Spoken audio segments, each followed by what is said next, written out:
हाँ, तो पहाड़ों की रानी मनाली। ठीक है, अब हम वाचन करते हैं। कुल्लू से मनाली जाने वाली सड़क धीरे धीरे ऊंची होती जाती है। अब लेखक और उसके मित्र कुल्लू से मनाली जा रहे थे, तो मनाली क्या पहाड़ी स्थल पर, तो धीरे धीरे धीरे धीरे सड़क ऊंची होती जा रही है, यानी बस ऊपर चढ़ती जा रही थी। मार्ग के दोनों ओर के प्राकृतिक दृश्य बहुत ही मनमोहक हैं। रास्ते में जो दोनों तरफ के जो दृश्य थे वो बहुत ही मन को मोहने वाले, बहुत ही सुंदर लग रहे थे। कल्लोले करती व्यास नदी अपने कल्लोलिनी नाम को सार्थक कर रही है। अब व्यास नदी जो कलकल की ध्वनि कर रही है, ऐसे लग रही जैसे कोई वो कुल्ले कर रही हो, वो अपने नाम को यानी कल्लोलिनी नाम को सार्थक कर रही है। उसका शोर चढ़ाई पर चढ़ रही बस के इंजन को भी मात कर रहा है। और उस व्यास नदी की जो कलकल करने की जो ध्वनि है, वो जैसे कोई बस का इंजन चल रहा हो उससे भी तेज आवाज़ में कर रही, वो तो उसकी ध्वनि को भी मात कर रही, बस के इंजन की आवाज़ को भी मात कर रही है। व्यास नदी छोटे बड़े पत्थरों से टकराती, टेढ़ी मेढ़ी राहें बनाती अबाध गति से अपने गंतव्य की ओर बहती जा रही है। अब व्यास नदी यानी कि नदी में जो पानी होता है उसके आगे कोई भी नहीं आ सकता है, ठीक है ना। वो कैसे भी करके पानी अपना रास्ता बना ही लेता है। तो रास्ते में छोटे बड़े पत्थर भी थे, तो उनसे भी टकराती हुई वो टेढ़े मेढ़े रास्ते, राहें मतलब टेढ़े मेढ़े रास्ते बनाती हुई अबाध गति, बिना रुके, बिना कोई उसको बांधे हुए, बड़ी तेज वेग से बहती हुई अपने गंतव्य की ओर बहती जा रही है, जहाँ पर उसको पहुँचना है। जिस जगह उसको पहुँचना, गंतव्य ने जिस जगह उसको पहुँचना हो वो उस स्थान पर बहती जा रही थी। रास्ते में दोनों ओर कहीं कहीं सेबों के बागान हैं, पाइन और देवदारू वृक्षों की भरमार, यानी भरपूर मात्रा में पाइन और देवदारू वृक्ष भी हैं। विभिन्न रंग बिरंगी खुशबूदार फूलों के बगीचे सैलानियों का मन मोह लेते हैं। अब दोनों तरफ तो क्या है, पाइन और देवदार के वृक्ष, किसके दोनों ओर, मार्ग के दोनों ओर, और किस और विभिन्न प्रकार के रंग बिरंगे फूलों की जो बगीचे हैं वो सैलानियों यानी पर्यटकों का मन मोह लेते हैं, उनको अपनी ओर आकर्षित कर रहे हैं। प्रकृति का अनुपम सौंदर्य देखकर ऐसा लग रहा है मानो प्रभु ने अपनी सौंदर्य सृष्टि कल्पना को साकार रूप देने के लिए सर्वप्रथम मनाली को ही चुना हो। अब ईश्वर की रचना, प्रकृति की रचना भी ईश्वर ने की है। तो यहाँ पे लेखक ये कह रहे हैं कि ऐसा लग रहा है मानो ईश्वर ने प्राकृतिक सौंदर्य के लिए सबसे पहले कौन से स्थान को चुना है, मनाली को, यानी मनाली का सौंदर्य इतना अच्छा है। बर्फ से ढका पर्वत सुबह की सूर्य रश्मियों से सोने के समान चमक रहा है, और सुबह सुबह जो सूर्य की किरणें उस बर्फ पर गिर रही है, कौन से पर्वतों पर जो जमी बर्फ पर, तो वो ऐसे लग रही है मानो कोई सोना चमक रहा हो। पर्वत कभी दूर तो कभी पास दिखने लगते हैं। सूर्य की गर्मी के प्रभाव से बर्फ गलकर जल के रूप में नीचे की ओर प्रवाहित हो रही है। अब सूर्य की गर्मी पड़ रही है तो जिससे क्या हो रहा है, बर्फ पिघल रही है, और बर्फ पिघलती है तो उसका जो पानी है वो बहकर कहाँ, नीचे की ओर बह रहा है। पर्वत, ग्लेशियर, जंगल, नदी, फलों, गेहूं के खेतों इत्यादि के सामूहिक रूप का जो चित्र बन रहा है, उसके आकर्षण से यहाँ आने वाला बरबस सम्मोहित हो जाता है। यानी इन चीज़ों का, पर्वत, ग्लेशियर, नदी, फल, गेहूं के खेत आदि का जो सामूहिक चित्र, यानी एक जगह इन सभी का मिलना आने वाले को बरबसी अपनी ओर खींच लेता है। इस समय व्यास आंखों से ओझल तो हो गई है, किंतु उसका निनाद अवश्य सुनाई पड़ रहा है। अब वो आगे बढ़ रहे हैं, और तो उस समय क्या हो रहा है, व्यास नदी आंखों से तो गायब हो गई, यानी उनको दिखाई तो नहीं दे रही है, लेकिन उसका जो निनाद यानी उसकी जो आवाज़ है, उसका जो शोर है, वो अभी भी कानों में सुनाई पड़ रहा है। हिमालय के साम्राज्य में कान और आँख दोनों ही अंग अत्यधिक संवेदनशील हो उठते हैं। हिमालय के साम्राज्य में यानी हिमालय के आधिपत्य में, उसके राज में कान और आँख दोनों ही अंग बहुत अधिक संवेदनशील यानी भावुक हो उठते हैं, उसकी तरफ खिंच जाते हैं। यानी उसका प्राकृतिक सौंदर्य इतना सुहावना और इतना अच्छा। व्यास पास हो या दूर, इससे कोई फर्क पड़ने वाला नहीं। अब लेखक क्या कह रहा है, व्यास नदी चाहे पास हो या दूर, इससे कोई फर्क पड़ने वाला नहीं। इस पर्वतीय क्षेत्र में उसका संगीत कहीं न कहीं से अपने होने का आभास अवश्य कराता है। अब वो व्यास नदी चाहे पास हो या दूर, इससे कोई फर्क नहीं पड़ रहा है, लेकिन उस नदी का जो संगीत है, यानी संगीत क्या, वो भी गाना नहीं गा रही है, उसका जो कलकल करने की जो मधुर आवाज़ है, वो कहीं न कहीं होने का आभास जरूर करा रही है।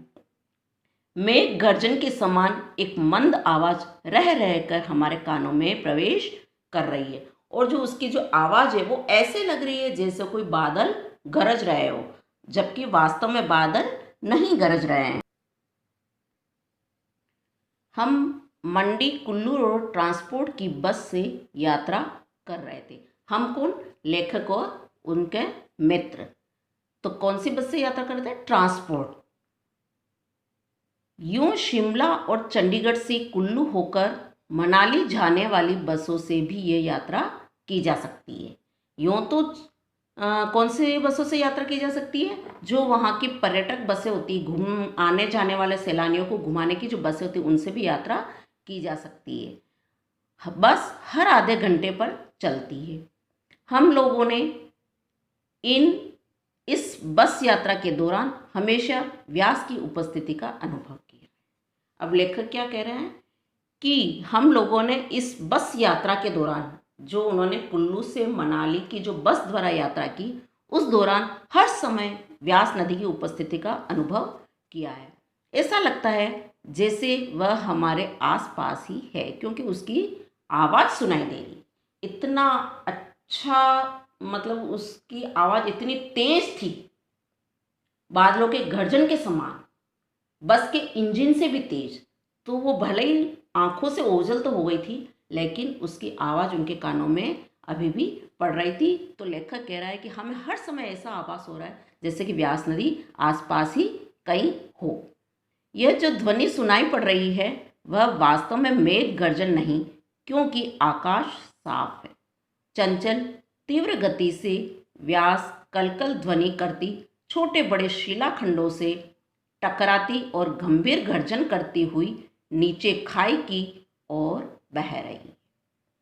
वही मेघ गर्जन के समान कलकल करती ध्वनि शिलाखंडों से, छोटे बड़े यानी पत्थर के टुकड़ों से टकराती हुई कहाँ जा रही है, बहती हुई नीचे खाई की तरफ जा रही है। सामने एक पर्वत से बर्फ गल चुकी है। बर्फ गल जाने से क्या हुआ, पर्वत की सुंदरता में कोई अंतर नहीं आया है। तपस्या में लीन ध्यान मग्न सन्यासी के समान लग रहा है पर्वत। सर्दी के मौसम में पुनः बर्फ जमेगी। अब उस सूर्य की गर्मी से पर्वत पर बर्फ पिघल चुकी है, तो बर्फ गल जाने से उसकी सुंदरता में कोई कमी नहीं आई है ना। और वो पर्वत कैसा लग रहा है, जैसे कोई ध्यान मग्न सन्यासी तपस्या कर रहा हो, ध्यान कर रहा हो। और बर्फ तो क्या है, सर्दी में फिर से जम जाएगी। इस समय पर्वत का शांत परिवेश कितना सुरम्य है। शांत परिवेश यानी पर्वत एकदम शांत वातावरण, पर्वत का जो वातावरण है वो बड़ा शांत और इतना सुंदर है कि आप उसकी कल्पना भी नहीं कर सकते हैं। ऐसा लगता है जैसे पर्वत की चोटी गर्दन उठाकर आकाश को छूने का प्रयास कर रही है, और जब उसकी बर्फ पिघल गई है तो उसकी जो चोटी है वो ऐसे लग रही है जैसे कोई आकाश, गगन स्पर्शी आकाश को छूने का प्रयास कर रही है। पर्वत की देह कुछ काली काली लग रही है। सूरज की गर्मी से बर्फ के गलने पर दरार पड़ जाती है, तभी ऐसा लग रहा है। अब सूर्य की गर्मी पड़ रही है तो बर्फ़ पिघल रही है। अब पिघलने के लिए पहले बर्फ़ के उसमें क्या होती है, दरारें पड़ जाती है, और दरारें पड़ती है तो वो काला काला सा लगने लगता है। तो इसलिए सूर्य की गर्मी के कारण जो बर्फ़ पिघल रही है तो ऐसा लग रहा है जैसे कि पर्वत की देह काली पड़ गई हो। सबसे पहले पहाड़ों का रंग था सफ़ेद। अब इससे पहले क्या हुआ, पहाड़ों का रंग कैसा था, सफ़ेद। और सफ़ेद क्यों था, क्योंकि उस पर बर्फ़ जमी हुई थी। कुल्लू से मनाली की दूरी 40 किलोमीटर है। यहाँ मौसम में ठंडक है। पथ के दोनों ओर के दृश्य मनमोहक और सुंदर है। अब कुल्लू से मनाली की दूरी कितनी है, 40 किलोमीटर, है ना। अब 40 किलोमीटर की दूरी थी और वहाँ का मौसम कैसा है, मनाली का ठंडा। इसलिए लोग गर्मी के मौसम में वहाँ घूमने जाते हैं, यानी पर्वतीय प्रदेश है, वो पर्वत है, तो अपने आप वहाँ का मौसम भी ठंडा ही होगा। बस की खिड़की से व्यास को निहारिए। अब वो बस में बैठे हैं तो बस की खिड़की से व्यास नदी को गौर से देख रहे हैं। तो व्यास कैसी लग रही, व्यास की कलकल ध्वनि हृदय को तरंगित कर रही है। उसकी जो आवाज़ है वो बड़ी हृदय को एकदम तरंगायमान कर रही है। मधुर संगीत ऐसा लगता है कि पैरों में घुंघरू बांधे वह अविराम गति से इटलाती हुई जा रही है अपने प्रियतम से मिलने। अब वो कैसी लग रही है, ऐसे लग रही है मानो जैसे उसने अपने पैरों में घुंघरू बांध रखे हो। किसने, व्यास नदी ने। यानी उसका मधुर संगीत, पैरों में घुंघरू मतलब उसकी जो कलकल की जो आवाज़ है वो ऐसे लग रही है जैसे कि अपने पैरों में घुंघरू बांधकर व्यास नदी अपने प्रीतम से मिलने जा रही है। प्रीतम, अब यहाँ पर व्यास नदी को प्रियतमा बताया गया है और प्रीतम किसको बताया गया है, समुद्र को। समुद्र यहाँ पे लिखा नहीं गया है, लेकिन नदियाँ बहकर अंत में किस में मिल जाती है, समुद्र में। तो यहाँ पर प्रीतम कौन हुआ, समुद्र। कितनी मुखर लग रही है, उच्छल और सुंदर भी। यानी वो व्यास नदी बड़ी ही सुंदर और उच्छृंखलित लग रही है। कहा जाता है कि कश्मीर धरती का स्वर्ग है, उसका प्राकृतिक सौंदर्य अद्भुत है। अब क्या कहा जाता है कि कश्मीर क्या है, धरती का स्वर्ग कहा जाता है। उसका प्राकृतिक सौंदर्य भी बड़ा अनोखा है, अद्भुत है। इसके पीछे विशेष उद्देश्य होगा। ऐसे प्रचारकों ने किसी निहित उद्देश्य के कारण मनाली की मनोरम प्राकृतिक सुंदरता को अनदेखा कर दिया होगा। अब कश्मीर को धरती का स्वर्ग कहा गया है, लेकिन मनाली भी कश्मीर की सुंदरता से कोई कम सुंदर नहीं है, पर किसी विशेष उद्देश्य के कारण मनाली की जो प्राकृतिक सुंदरता को अनदेखा कर दिया गया है। किंतु अनेकानेक सैलानियों के अनुसार समुद्र सतह से 1219 मीटर की ऊंचाई पर पर्वतों की गोद में बसी रूपसी कुल्लू मनाली की नैसर्गिक शोभा और सौंदर्य कश्मीर से कहीं अधिक है। अब वहाँ पर क्या हुआ, अनेक सैलानी घूमने आते हैं। अब क्या होता है, और ये मनाली समुद्र की सतह से 1219 मीटर की ऊंचाई पर पर्वतों की गोद में बसी हुई है, और कुल्लू मनाली की इस नैसर्गिक यानी प्राकृतिक शोभा और उसकी सौंदर्यता को देखने के लिए आते हैं। लेकिन इसकी नैसर्गिक शोभा और प्राकृतिक सौंदर्य कश्मीर से भी कोई कम नहीं है, यानी कश्मीर से भी अधिक है। फिर भी किसी विशेष उद्देश्य के कारण कश्मीर को धरती का स्वर्ग कहा गया है। कुल्लू के निवासी अत्यंत कठोर जीवन के अभ्यस्त हैं। अब कुल्लू के जो रहने वाले लोग हैं वो कठोर जीवन जीने के आदी हैं। हंसते मुस्कुराते उन्हें खेतों में, बगीचों में कठिन परिश्रम करते देख सकते हैं।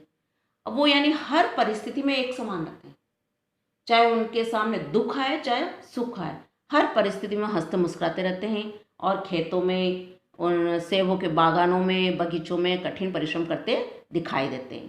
सेब के उत्पादन के साथ साथ अब यहाँ अखरोट, बादाम, नाशपाती तथा विभिन्न प्रकार की जीवनदायिनी जड़ी बूटियों का भी उत्पादन होने लगा है।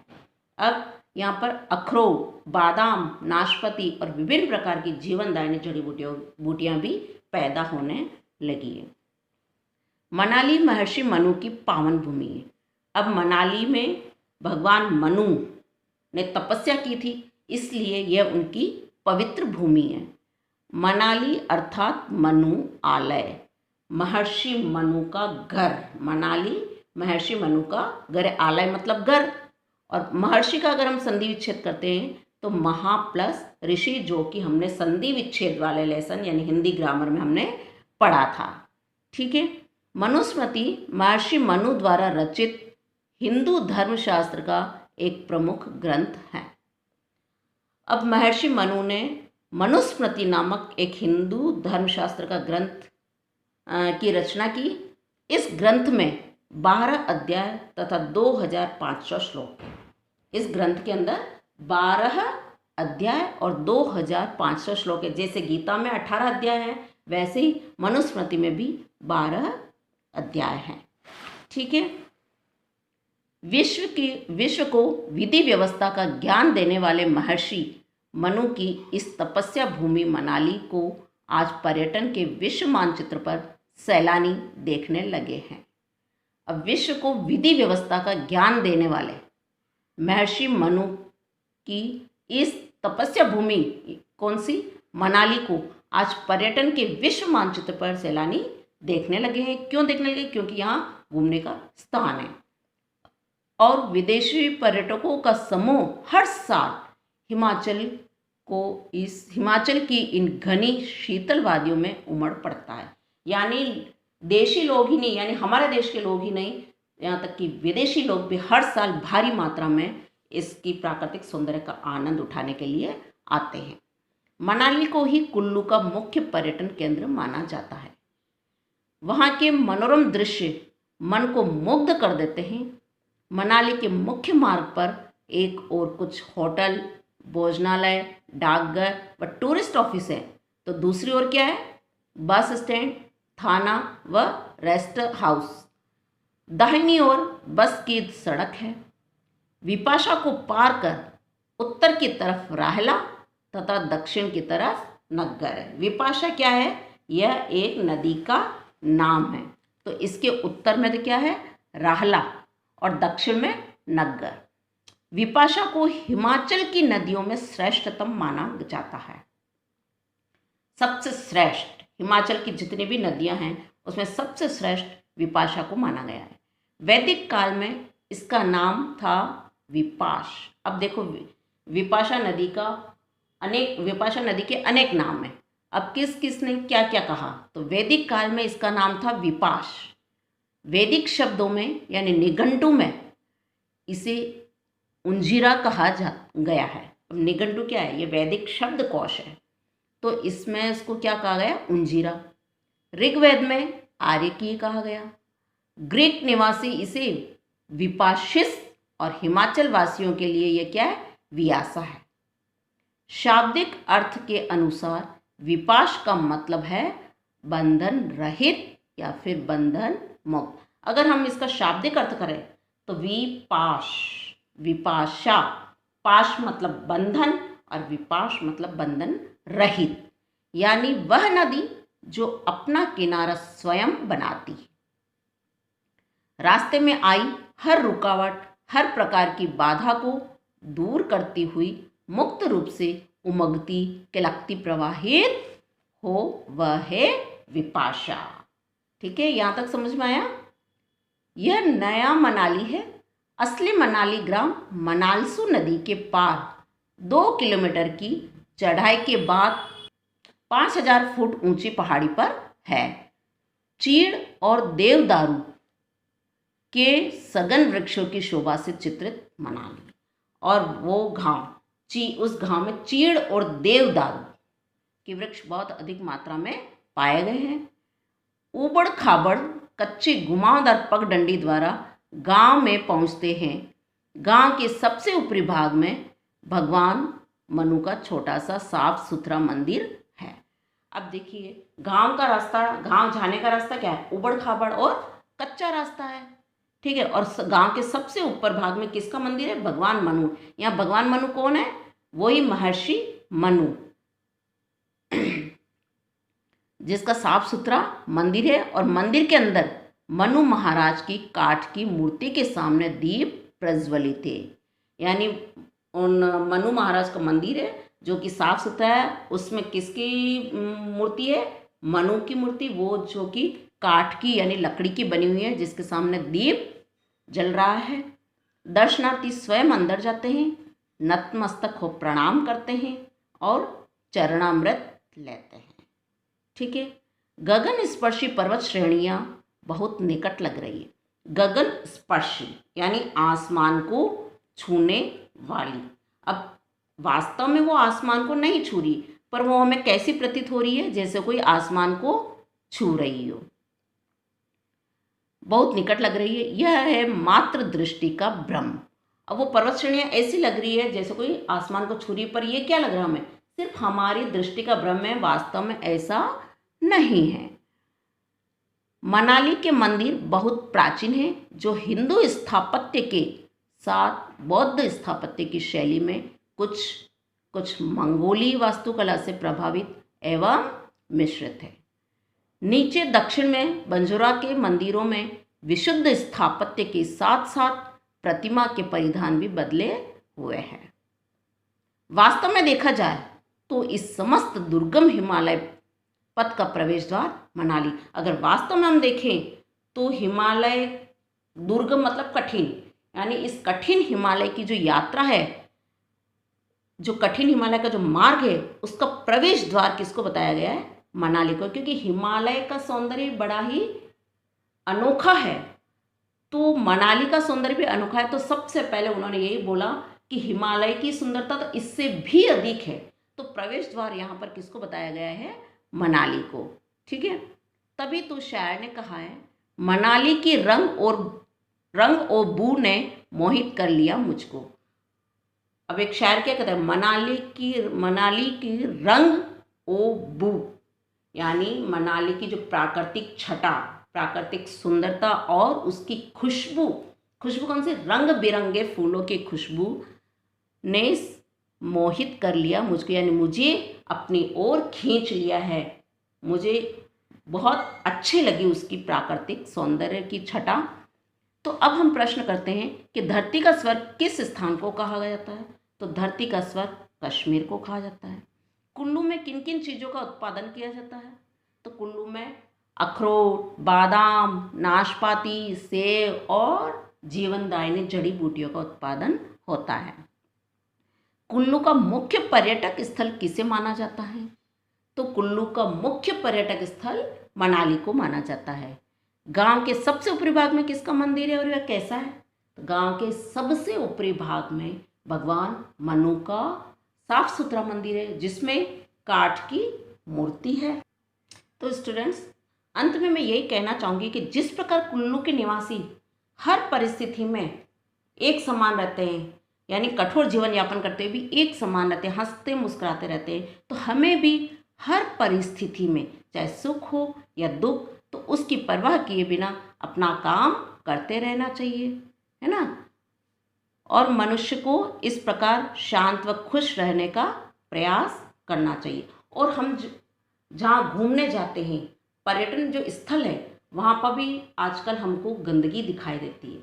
तो हमारा क्या दायित्व बनता है कि हमें उसकी जगह को साफ सुथरी रखनी चाहिए, कचरा नहीं फेंकना चाहिए। इसकी सुरक्षा का दायित्व भी क्या है? हम पे, हमारे ऊपर ही है ना। तो हमें कहीं पे भी जाना हो तो साफ सफाई का विशेष ध्यान रखना चाहिए।